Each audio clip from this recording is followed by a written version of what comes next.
Humingi at ikaw ay pagbibigyan ng Diyos. Ako po si Father Fiel Pareha at ito po ang ating segment, ang Daily Devotion, na kung saan tayo po ay magdarasal, magbabasa at magninilay kasama ng salita ng Diyos sa buong taon. Manalangin tayo. Sa ngalan ng Ama, ng Anak at ng Espiritu Santo. Amen. Halina, banal na Espiritu, iwanagan mo ang aming puso at isip nang maunawaan at may sa buhay namin ang iyong salita. Amen. Our Bible passage for today is from the Gospel of St. John, chapter 14, verses 7 to 14, and I read it for you. If you know me, you will know my Father also. From now on, you do know him and have seen him. Philip said to him, Lord, show us the Father, and we will be satisfied. Jesus said to him, Have I been with you all this time, Philip, and you still do not know me? Whoever has seen me has seen the Father. How can you say, Show us the Father? Do you not believe that I am in the Father and the Father is in me? The words that I say to you, I do not speak on my own, that the Father who dwells in me does his works. Believe me that I am in the Father and the Father is in me. But if you do not, then believe me because of the works themselves.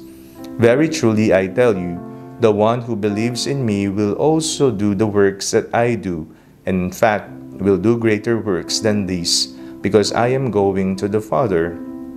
I will do whatever you ask in my name, so that the Father may be glorified in the Son.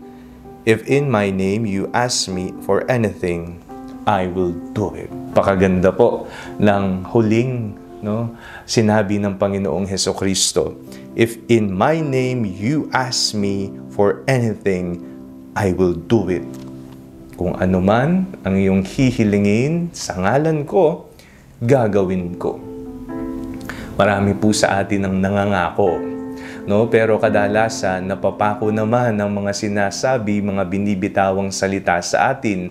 Tayo ay umaasa na tayo tutulungan, pero sa panahon na mahirap, sa panahon na kailangan natin ng tulong, walang nagpapakita, walang nag-aabot ng tulong, walang dumaramay sa atin.